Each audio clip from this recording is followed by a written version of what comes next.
Voy a tratar de resumir un extracto de una, de un relato bíblico que está en el libro de Lucas, en el capítulo 13. 7 versículos del capítulo 13 cuentan una historia que de alguna manera podría enseñarnos algo a nosotros. 7 versículos de la Biblia que podría mostrarnos una historia de la que podamos sacar varios ejemplos. Vamos a tratar de aprender por lo menos dos cosas de ahí.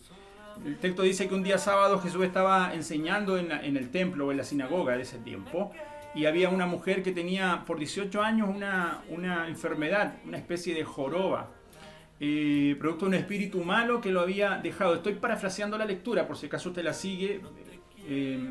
No había podido enderezarse por nada, por muchos médicos que había tomado. Cuando Jesús la vio, la llamó y le dijo: mujer, quedas libre de tu enfermedad. Y Jesús puso sus manos sobre ella, y en ese momento la mujer se enderezó y comenzó a cantar y a alabar a Dios. El jefe o el encargado de la sinagoga se enojó muchísimo porque Jesús había hecho esto más encima en un día de reposo, un día que era obligado para el descanso. Por eso le dijo a la gente que estaba ahí, no se dirigió a Jesús, sino que le dijo a la gente que estaba ahí,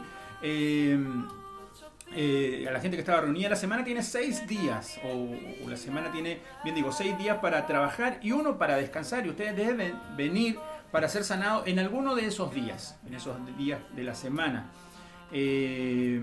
Pero no el día sábado. Y Jesús le habló y le dijo: ¿a quién tratan de engañar ustedes? ¿O a quiénes tratan de engañar? Ustedes llevan a su buey y a su burro a beber agua en el día de reposo, y esta mujer, que vale mucho más que un buey y que un burro, ¿por qué no puede ser sana? Además es descendiente de Abraham. Si Satanás la tuvo enferma durante 18 años, ¿por qué no podía ser sanada un día sábado?, le pregunta Jesús a estos hombres de la sinagoga. Cuando Jesús le dijo esto, sus enemigos se quedaron muy avergonzados, y el resto de la gente, en cambio, se puso muy feliz al ver las cosas maravillosas que Jesús hacía. Eso dice estos aproximadamente 7 versículos, 7-8 versículos del capítulo 13 de Lucas. Imaginen la aflicción de esta mujer. 18 años enferma, el texto dice, atada por Satanás. Religiosamente siempre estaba ahí constantemente en la sinagoga, por eso Dios la vio ahí, Jesús la vio ahí también. Seguramente tenía mucha fe, creían que Dios en algún momento podía hacer algo. El texto dice además que era hija de Abraham. El relato bíblico cuenta que, o sea, cuando habla de los hijos de Abraham, se refiere a personas que en algún momento o que están consideradas dentro de lo que podríamos llamar hoy día nosotros los creyentes. Jesús la sanó inmediatamente, pero la sanó en un día de reposo, un poco para meter o imprimir en el corazón de la gente la verdadera libertad que tiene Dios, no solamente en días específicos, sino que en cualquier momento. De alguna manera este humor, digo yo, este humor extraño que tiene Dios de tratar de hacer las cosas no en contra de la ley, sino que en el contra del sentido que la gente le da muchas veces a la ley. Jesús sanó a esta mujer en un día de reposo. Los líderes religiosos, estoy repitiendo un poco la historia, los líderes religiosos se habían enojado muchísimo. Para ellos lo importante era cumplir las reglas. De hecho, el encargado de la sinagoga le dice: si ustedes quieren ser sanos, vengan de lunes a viernes o de domingo a viernes, considerando el calendario de la semana de ese tiempo. Ya 6 días tienen para venir, del séptimo déjenlo para descansar. No. La gente ya estaba como cargada, agobiada con tantas reglas, con tantas cosas que se le metían ahí, que se le querían imponer, que lo único que estaban consiguiendo era que la gente se llenara de aflicción. El líder de la sinagoga, un hipócrita, dice, porque Dios mismo se lo dice, Jesús mismo se lo dice: ustedes dicen que no sane y ustedes hacen este tipo de trabajo, porque alimentar también a los animales o llevar a los animales también era una especie de trabajo para ese tiempo. Acordemos que esta mujer estaba enferma, pero no todas las enfermedades provienen de que alguien haya hecho algo malo, porque en ese tiempo era común asignarle las enfermedades a las personas producto de algún pecado, ya sea de la persona o de algún familiar de la persona. Un ejemplo de esto es la historia de un ciego que relata el libro de Juan. y los apóstoles le dicen a Jesús, los discípulos le dicen, los apóstoles, perdón, le dicen a Jesús, oye, ¿quién pecó para que este hombre esté ciego? ¿Su papá, su mamá, él?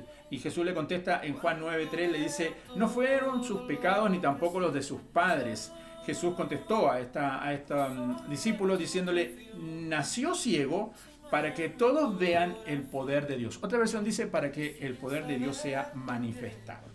Y que cuando una enfermedad o alguna tribulación es prolongada, entonces la tendencia es a echarle la culpa a el diablo y a los problemas, y además, como en el caso de esta mujer por 18 años, se nos hace ya, forma parte de la vida.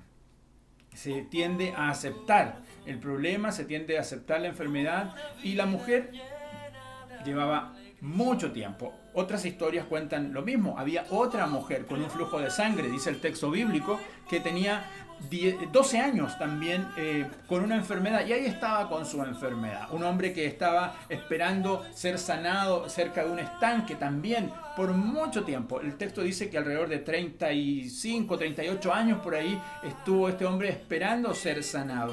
Bueno, y el caso que vemos ahora, 18 años con una enfermedad.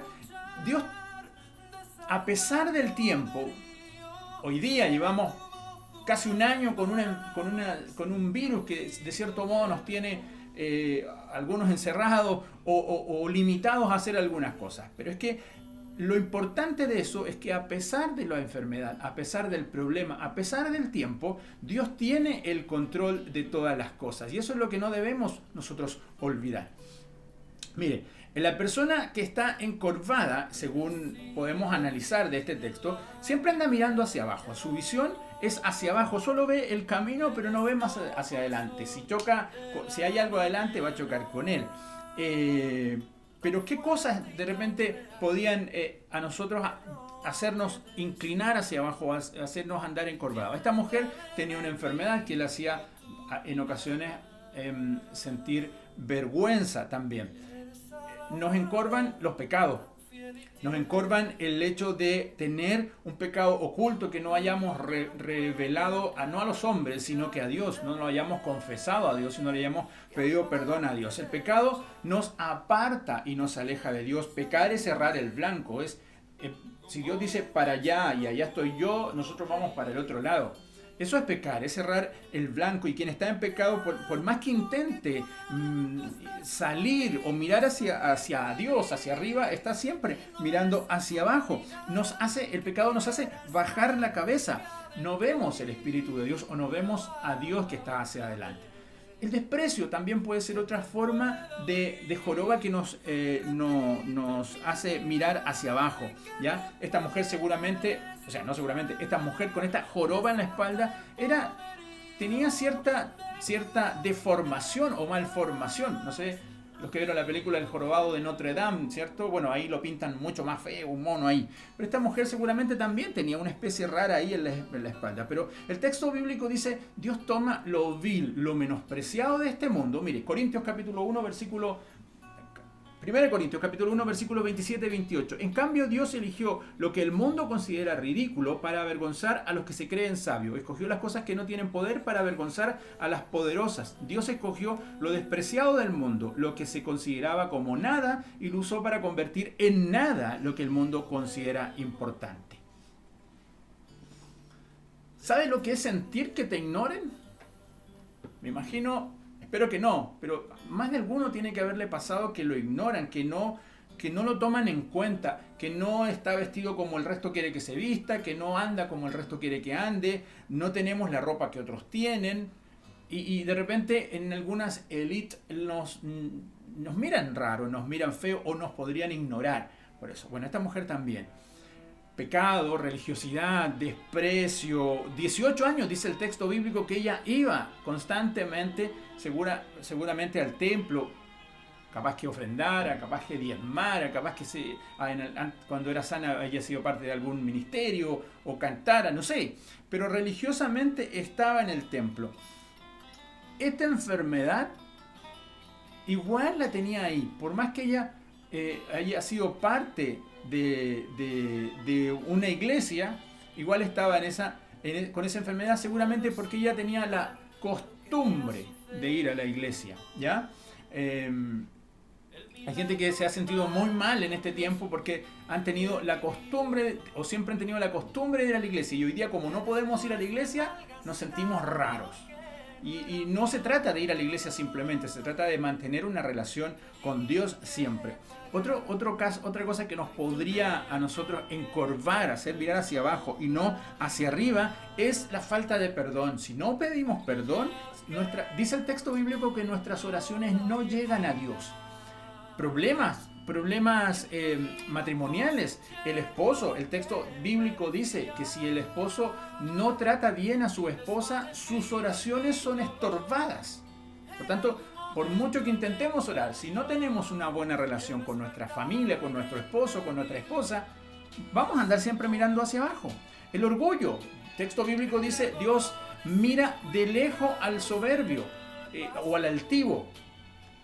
El orgullo también nos aparta de Dios. Bueno, muchas cosas que podrían apartarnos de Dios y podrían alejarnos de Dios. Pero yo les decía, algunas enseñanzas sí podríamos sacar de esto. Y dos cosas por lo menos podríamos sacar de esta lección. La primera es que esta mujer estaba atada por Satanás.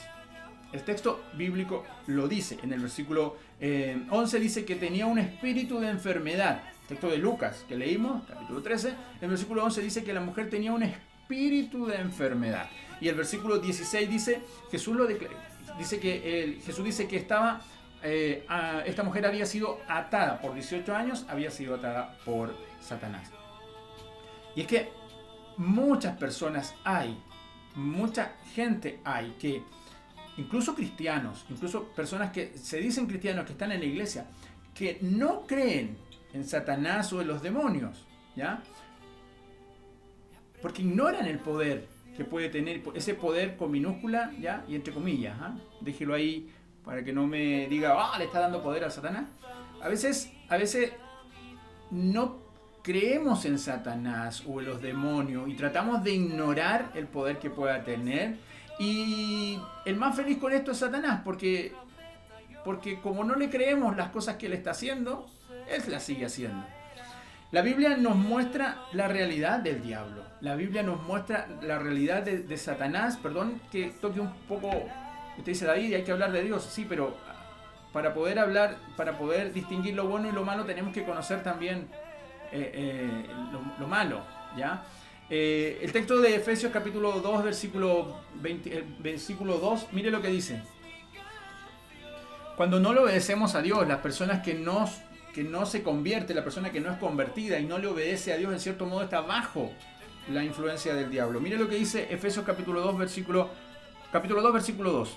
Vivían en el pecado, igual que el resto de la gente, obedeciendo al diablo, el líder de los poderes de este mundo, ¿Quién es el espíritu que actúa en el corazón de los que se niegan a obedecer a Dios. No se trata de que ande buscando o encontrando demonios por todos lados, porque también está el extremo. Hay gente que ve demonios por todos lados. Pasa algo y es el diablo que anda metido. Hay una enfermedad y el diablo. O en todas partes andan viendo demonios. No se trata de esto. La mujer de la historia, ella dice el texto bíblico que había sido atada por Satanás.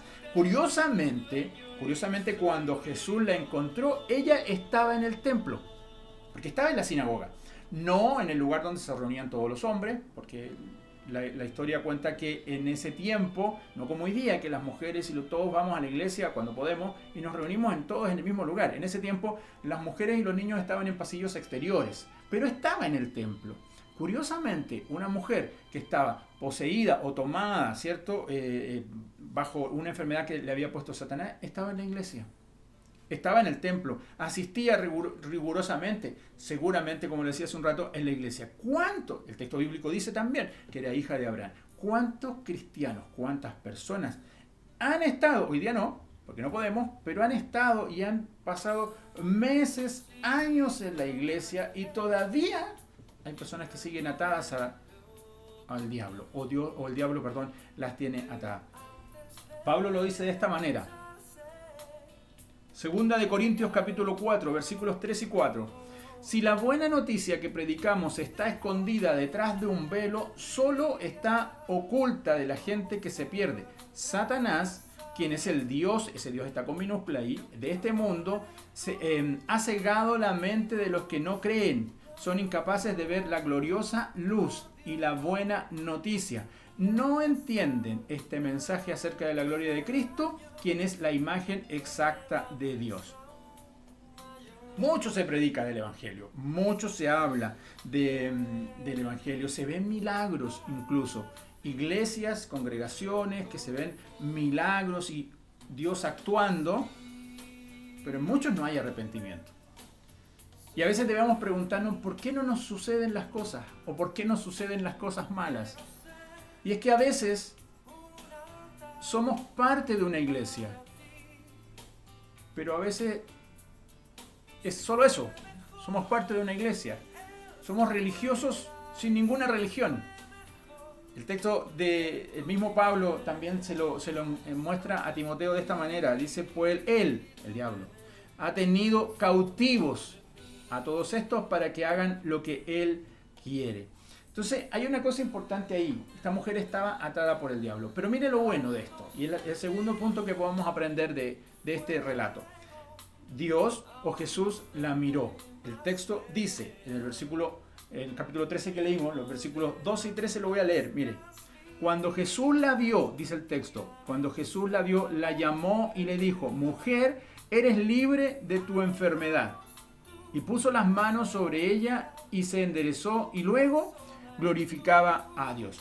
Cuando Jesús puso las manos sobre ella, ella inmediatamente se enderezó. Pero Dios la había visto desde mucho antes. Esta persona que estaba atada por el diablo viene ahora al libertador. Y hay una canción que dice Cristo rompe un coro que dice Cristo rompe las cadenas y nos da libertad o felicidad. Jesús la vio donde estaba, 18 años ignorada por la gente, 18 años pasando vergüenza, 18 años que estaba ahí donde nadie la veía, con una enfermedad, y Jesús la ve. Alguien seguramente la había visto, porque no iba a pasar desapercibida. Una persona así, con esa característica, no pasa desapercibida, pero simplemente la ignoraban. Pero Jesús la vio, que fue al templo y tuvo de ella misericordia. En la sinagoga estaban los hombres, yo les decía, en el lugar interior, pero hacia los lados, detrás de una ventana, estaba esa mujer. Y es que allá, en ese lugar, por eso yo digo, no es necesario que usted vaya a una iglesia solamente, o porque no vaya a una iglesia Dios no va a estar ahí. Dios nos ve en todas partes, en la iglesia, en su casa, en el trabajo, en donde ande. Dios siempre tiene sus ojos, siempre está con sus ojos buscando, mirando cada corazón, esperando a ver quién está por ahí con alguna necesidad. No la vio del mismo modo como la vio el resto. Jesús la vio con ojos de misericordia. Jeremías, capítulo 17, versículo 10. Pero yo, el Señor, investigo, indago los corazones y los examino y las intenciones secretas o los pensamientos, dice otra versión. A todos les doy la debida recompensa según lo que sus acciones merecen. Jesús sabía la historia de esta mujer, nadie se lo contó, nadie le dijo, mira, va a venir a la iglesia hoy una persona con estas características y siempre viene. Jesús ya conocía desde mucho antes. Yo sé que me oyen, le dijo Jesús a Dios cuando estaba frente a la tumba de Lázaro. Dios conoce todas las cosas.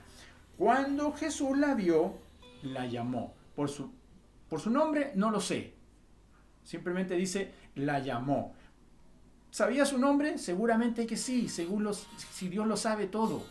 Y Dios sabe tu situación, sabe nuestra situación. Y Él está a diario llamándonos. Y a veces a través de estas transmisiones también llamando. No digo solamente de nuestra transmisión de la iglesia, de todas las que vemos en las redes sociales.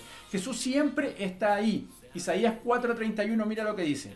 Pero ahora, oh Jacob, escucha al Señor, quien te creó. Oh Israel, el que te formó, te dice, no tengas miedo porque he pagado tu rescate, te he llamado por tu nombre. Y termina diciendo el versículo 31, tú eres mío. Imagina la situación, para ir cerrando. Imagina la situación. Ven a la mujer saliendo del pasillo, entrando con dolor, con la joroba ahí, dobladas a la tierra, se mueve. Es una mujer, dicen todos, que las mujeres no podían entrar en el templo. Mira, es una mujer. Apenas se le ve la cara porque va caminando hacia abajo. Apenas se le ve la cara, va avanzando, pero Jesús la llama. Y ella, a pesar de todo lo que dice el resto de la gente, nadie podía entrar, te lo digo, nadie podía entrar, mujer o niños, a la sinagoga, al centro de la sinagoga. Ella iba entrando, la gente la veía, seguramente, como pasa en muchas partes, algunos murmurando. En medio de todo esto, Jesús la ve, la toca. El modo de Dios que tiene para salvarnos o para darnos sanidad es el modo que Él elige. No hay para Dios estructura, para Dios no hay forma. Una vez sanó a un ciego haciendo barro en la tierra con saliva.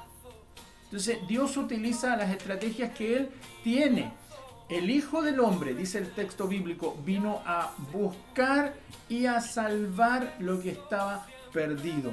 Y nada va a impedir que Dios busque y salve aquello que estaba perdido. Mateo 4:23 lo dice así. Jesús viajó por toda la región de Galilea, enseñando en las sinagogas, anunciando la buena noticia, sanando a la gente y a toda clase de enfermedades y dolencias. Mira, la mujer es llamada. La respuesta a la petición de esta mujer, sin que ella haya pedido nada: mujer, eres libre.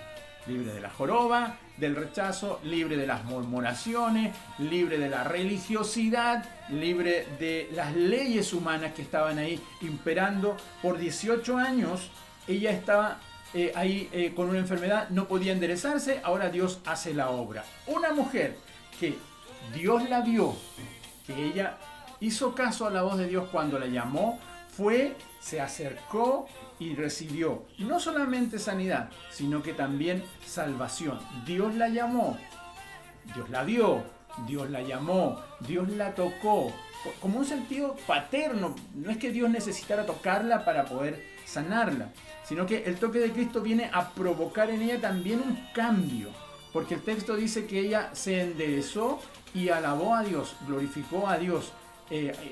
Seguramente empezó a cantar, no lo sé, no lo dice el texto, dice alabó, a lo mejor empezó a glorificar, dio 3 glorias a Dios, no sé. Algo hizo que al resto de la gente le llamó la atención, y a Lucas también cuando escribió, por eso dice que alabó a Dios.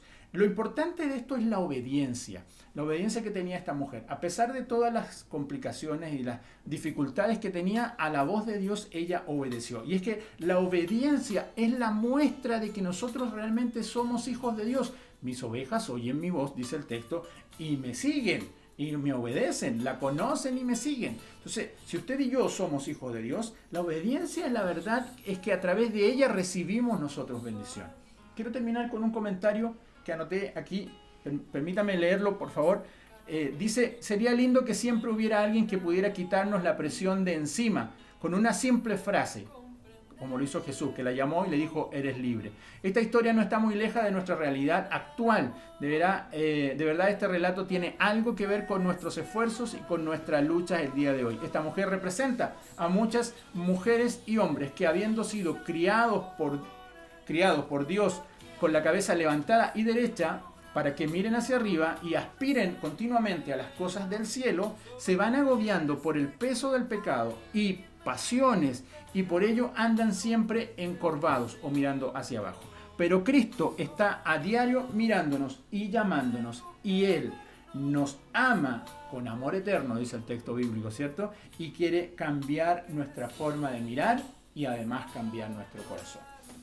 Quiero invitarte a que oremos para que podamos tener un tiempo también de reflexión por esta palabra y agradezcamos a Dios. Y decimos: Señor, muchas gracias por su amor y misericordia, por lo que nos ha permitido conversar en este ratito. Señor, ayúdenos a entender las misericordias que usted tiene. Gracias porque nos ha amado, porque nos ha guardado. Gracias porque su amor se nos refleja a diario, Señor, en lo que vemos. Gracias, Señor, porque ha guardado nuestras vidas. Oramos por esta palabra. Yo oro, Padre Celestial, para que pueda ser también una palabra de ánimo y de bendición para aquellos que de alguna manera estén sufriendo alguna complicación o estén por alguna forma atados por alguna enfermedad o por alguna dificultad. Oro para que, Señor, su mano de amor y misericordia y su voz a través de una oración, a través de un sueño, no sé, usted sabe las formas cómo hacer las cosas, pueda tener, Señor, alguien que esté con alguna complicación, recibir respuesta de su problema o de su necesidad. Yo oro, Señor, en el nombre de Jesús, para que si es que hay alguien que está sufriendo alguna presión o alguna enfermedad o alguna complicación, oramos también si es que alguien nos ha escrito por alguna enfermedad o alguna petición particular, para que usted pueda escuchar y tocar sus corazones. Le pedimos, Señor, su bendición ahora por esta palabra en el nombre de Jesús. Amén.